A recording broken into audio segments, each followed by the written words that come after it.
during our meeting, he shouted, "Let the bird, kiahaw." Kiahaw na bird, no? Kind of bird. Let the bird sing. And unexpectedly, a bird sang. Yes po, sir. Ito yan, kumanta Opo. yung, paano? May boses po ng ibon Oh. na biglang tumunog. Huh? There was a time that galing sa kanya o galing sa ibon. May ibon talaga dumating na kumakanta. Sabi niya, tingog langgam kiyahaw. At may tumunog na naman din na ibon.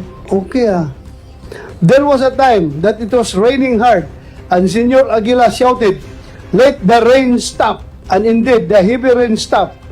Since then, we really became die-hard believers because of his supposed powers. Yes po, sir. Huminto talaga ang ulan, pagsabi niya.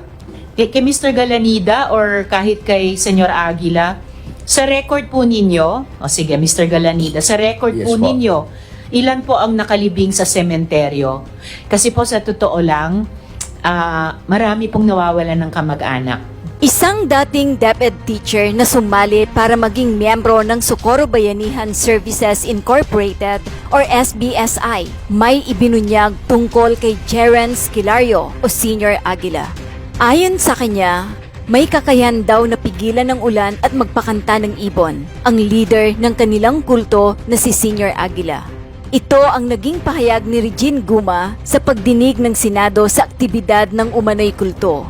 Inalala ni Regine Guma kung paano sumigaw si Senior Aguila at sinabing, "Let the bird sing," at biglang kumantang ibon.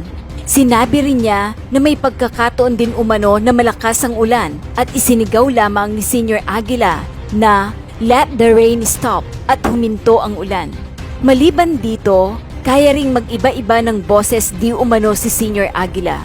Ang kasan ko, nagkasakit siya at dinala sa ospital.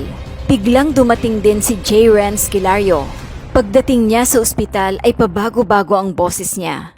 Pahayag ni Regine Guma. Dagdag pa niya, kaya ring magboses matandang babae at lalaki si Senior Aguila. Dahil sa mga nasaksihang mga kapangyarihan ni Senior Aguila, kaya daw sumapi si Regine Guma sa grupo. Noong sobrang diehard ako, kaya nga tumigil po ako sa pagtuturo, sabi niya. Napaniwala din umano siya ng mga pangako ni Senior Aguila. Pinangakuan po kami ng langit. Kapag po kami ay makasunod sa kanya, lahat po kami ay mapupunta sa langit. Ang hindi sumunod sa kapihan ay mapupunta sa impyerno. Ani Regine Guma. Iniimbestigahan ng Senado ang Surigao del Norte Base Organization dahil sa mga reklamong qualified trafficking, kidnapping at serious illegal detention laban kay Senior Aguila at sa 12 pang tauhan nito. Si Jerence Kilario aka Senior Aguila, 22 anyos, ay ang tinuturing na buhay na Diyos ng Socorro Bayanihan Services Incorporated. Matatandaang ipinasight in contempt ng Senado si Jerence Kilario o Senior Aguila at iba pang matataas na miyembro ng Socorro Bayanihan Services Incorporated o SBSI sa Surigao del Norte na sina Mamerto Galanida, Janeth Ahok at Karen Sanico dahil sa di umano'y panggagahasa, pang-aabuso, pagsisinungaling at patuloy na pagtanggi na may nagaganap na sapilitang pagpapakasal ng mga minor de edad sa grupo. Ating panoorin ang buong video. Nag-take oath po ba kayo kanina, Ma'am Riza? Sige po. So, Mr. Chair, si Ms. Riza po ay dating DepEd teacher na sumali noon sa kapihan. So, Ma'am Riza, nag-aaral ba yung mga bata na nasa kapihan? Yung mic nyo po. Magandang hapon po, Your Honor. Yung mga Alala mo ba ang pangalan ng taong nagpaddle sa iyo? Sinabi niya ang pangalan ninyo. Nakita po namin ang pangalan ninyo sa listahan ng PNP bilang isa sa mga personnel natin sa PNP na nag-awol at kalaunan ay dinismiss. And then higit sa lahat, naalala kayo ng mata ni Jane bilang yung taong nagpaddle sa kanya.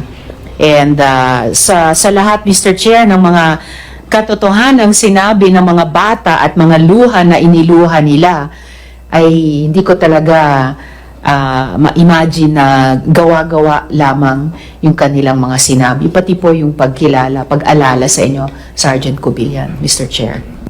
Well, Senator Risa, for me, personally, no, I don't see any ill motive of alias Jane, a minor, to implicate specifically a certain person whom is, as far as her knowledge is concerned, is yung nga lang nagpadol sa kanya. Wala man siyang iba sigurong ibang hidden motive para implicate ang pangalan ni Cobillan. So, Sergeant Cobillan, baka natakot ka lang na ma-implicate dito sa kaso na ito. Anyway, ang amin lang naman dito ay katotohanan para makagawa kami ng report na pawang katotohanan lamang. So I am advising you again. Once again, I am advising you to please tell the truth. Huwag kang matakot magsabi ng totoo. Ano ngayon? Kung nangyari naman yun. Bakit mo kailangan magsinungaling or hindi ka mag-cooperate sa investigasyon? Lalo ka tuloy mapapasama sa committee na ito kapag you continuously evade the questions of this committee by telling a lie. Yun lang advice ko sa iyo. Please, huwag tayo magsinungaling dito. Lalaki tayo. Lalaki mong ginawa yung pamamadel, lalaki mo rin aminin kung totoo man yun hindi. Mr. Chair, kahit babae po kayang umamin pag gumawa kami ng mali. Just for the record, Mr. Chair. Sorry, hindi tayo naging kwan dito. Sa amin lang yun, between us, dati kasi kami, pareho kayo dating pulis, lalaki sa lalaki na usapan ba. But anyway, yes, Senator Tolentino.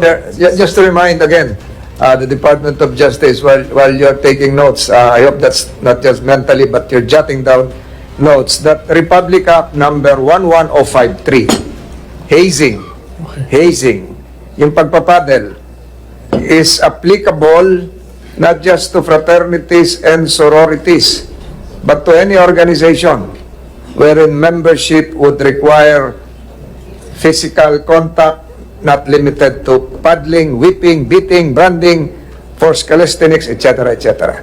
Take note of that, DOJ. Yeah, we note that, Mr. Senator. Salamat. Thank you, Madam Chair. Yeah, so go ahead, Senator Risa. Salamat kaayo, Mr. Chair. Ilang mga tanong po para kay Riza Guma.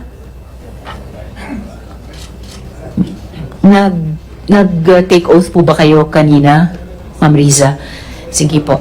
So, Mr. Chair, si Miss Riza po ay dating DepEd teacher na sumali noon sa kapihan. So, Ma'am Riza, nag-aaral ba yung mga bata na nasa kapihan? Yung mic niyo po. Magandang hapon po, Your Honor. Yung mga bata po doon ay hindi nakapag-aral. Mismo po yung anak ko, pagbaba na namin sa patag, doon pa po siya nakapag-aral. I see. And ma'am, bilang dating teacher, ano pong assessment nyo sa mga learning abilities ng mga bata na nandoon pa sa kapihan? Halimbawa, marunong ba silang magbasa? Marunong ba silang magsulat? Kanina, iniyakan ni Elias Renz na at 12, hindi pa siya nagsusulat. Marunong ba sila sa arithmetic? Yung ibang bata